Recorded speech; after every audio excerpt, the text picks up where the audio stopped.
po ba ito? Hindi, ginagamit ko Hindi po pang barangay yan. Ang pang barangay po, red plate. Naging emergency yan. Car niya eh. Sasakay pa kayo dyan? Baka ambulansya to. Ito tama-tama pwede yung medyo. Madulas yan.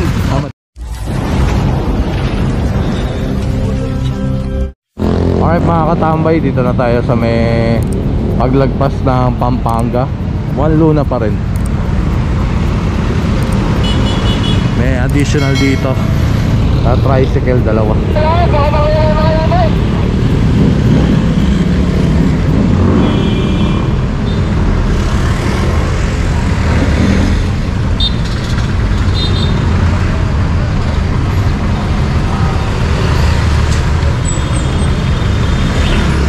Ano na ba yan?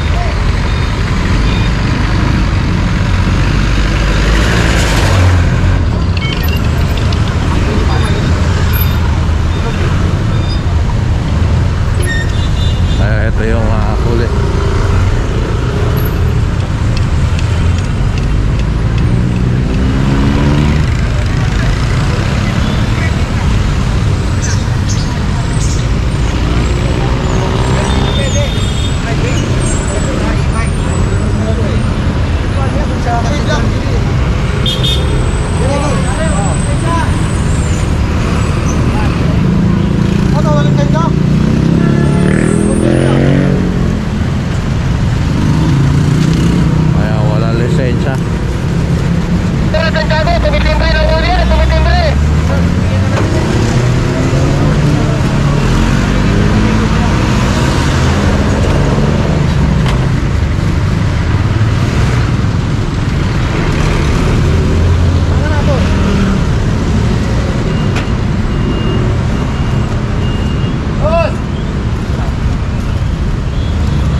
Sinasabi nila kakahuli lang nila nung March 19 pa pala.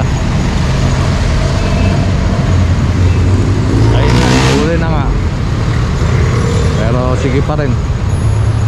Pwede naman sila sa gabi, yung maluwag na nga no, pag alas 6 ng gabi. So sila lalabas, pero lumalabas pa rin sila sa umaga. So ayan, tali na. Luna pa rin tayo dito sa tapat ng Torres High School. Walang uuna sa Torres High.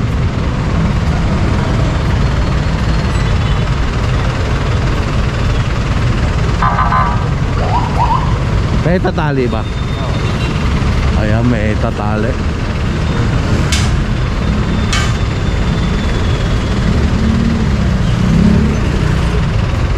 Ayun.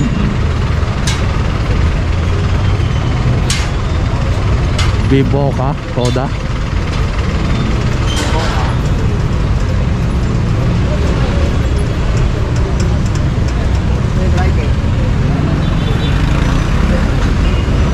Pang ano na to? 6.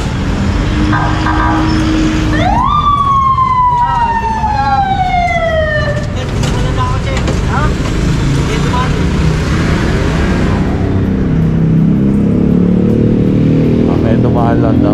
May dadaan. Ayun. So tara, One Luna pa rin tayo. Kung kanina nasa harap tayo ng Torres, ito Lacandula High School.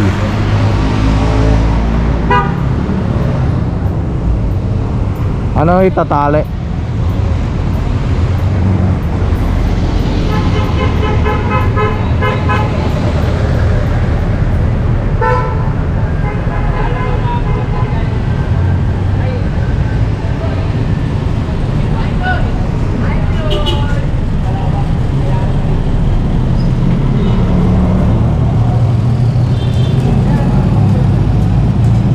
BRGY Barangay 92 Zone 8. Sa barangay ba talaga to?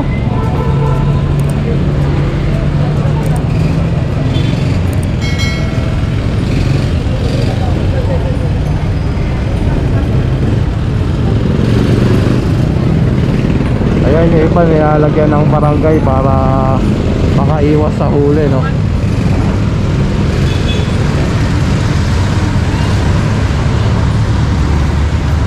Private yan, Choy, private. Mamamasada yan, wala kang dalang oras yan eh. Ay, hindi maano, ma-verify.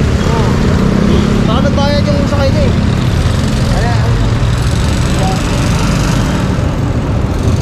O yan, namamasada. Wala. Kulit yung kulit.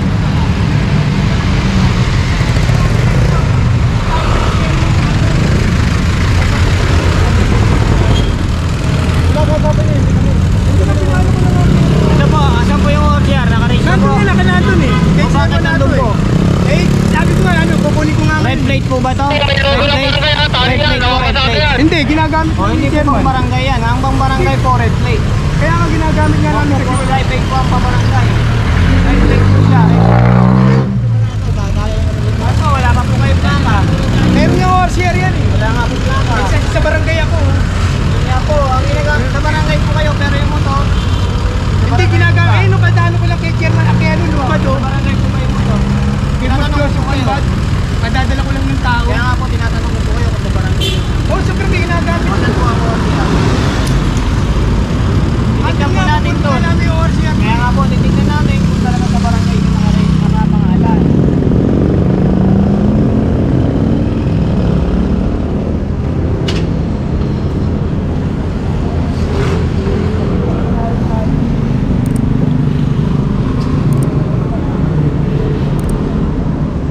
Ayan, pampito na to.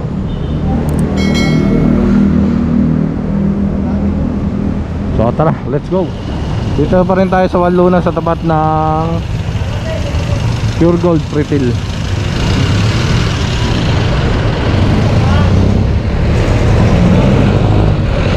Ayan, dalawa yung additional.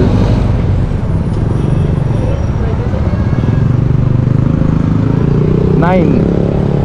Ayan, siyam.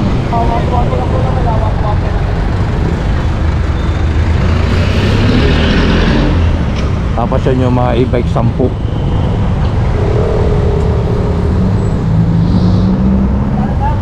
O 14.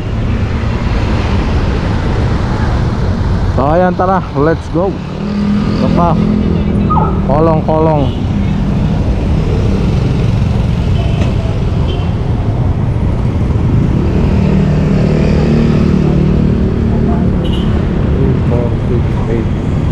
Sampu na tong tricycle.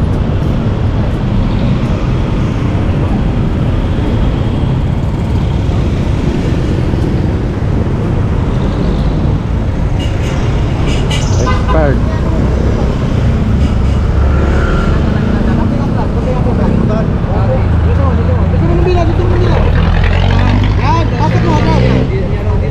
Pati lisensya. Ayun, expired yung rehistro. Dinadala. Pwede sana tikitan.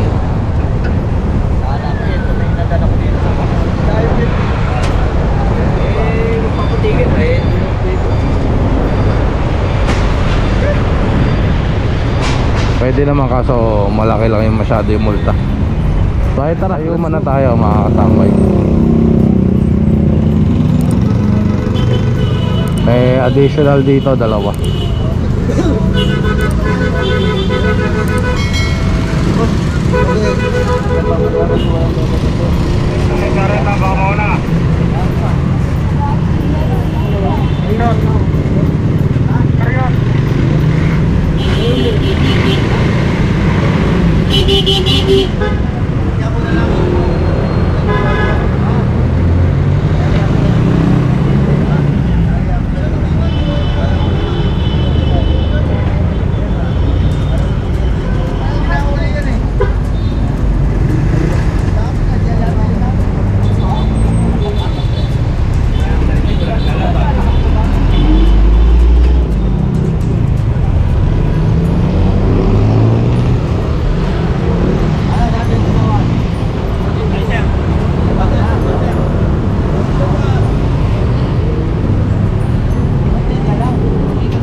tagal ah.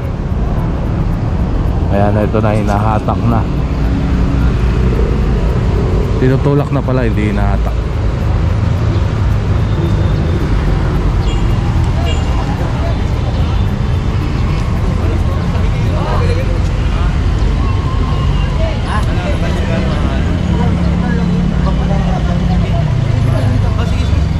So ayan, pang 12.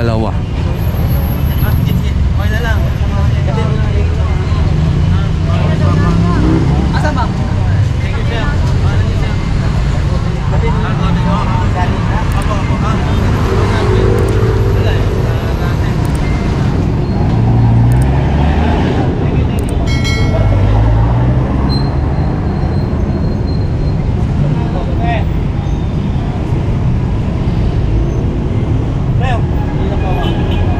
So ayan, tali na.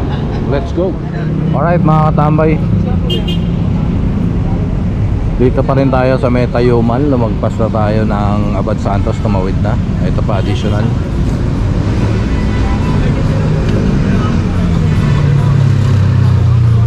Pang 13 na to, pang 13.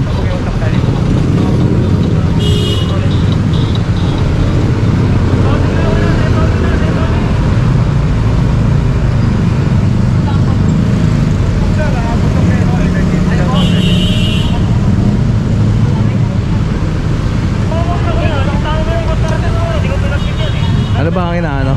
Ano ba sa akin yun? Ito, kulong-kulong. Ito? Oo. Emergency? Ano naging emergency yan? Car niya eh. Sasakay pa kayo dyan? Baka ambulansya to. Ito tama-tama, pwede yung miga. Madulas yan. Ah, madalas.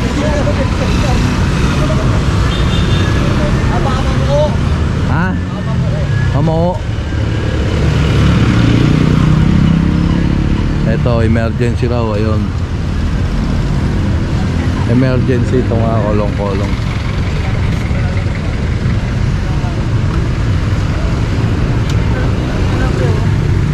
So ayan, tara. May talakban po ba rito? Meron. Alas 10 pwede na lumabas. Ayun lang, hindi ko alam sir. Pero dito sa ilalim, sa Quiapo, pwede kami mag-U-turn dyan. Pagtasa alas 10. Diba, ikutan ho yan? Hindi ko sure eh. Pwede ho, no? Sabihan na lang ho namin gano'n kami toilet. Nagbaba. Dito na tayo makakatambay sa impounding. Ayan, no? Meron ding ila itong ano, Sector 2.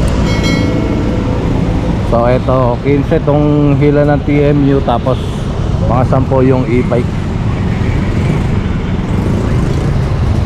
So ayan, dito na nagtatapos ang ating unang operation ngayong araw. First Friday pala ngayon.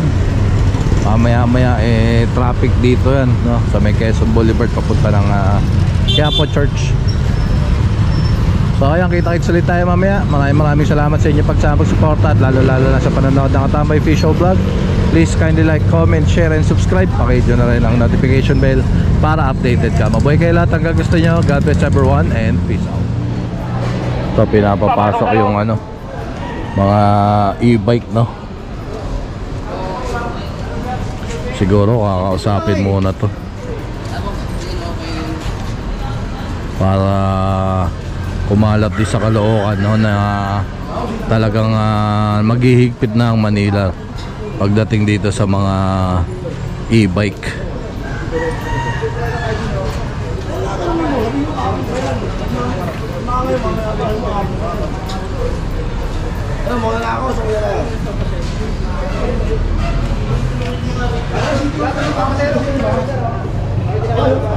So ayan, tara, let's go.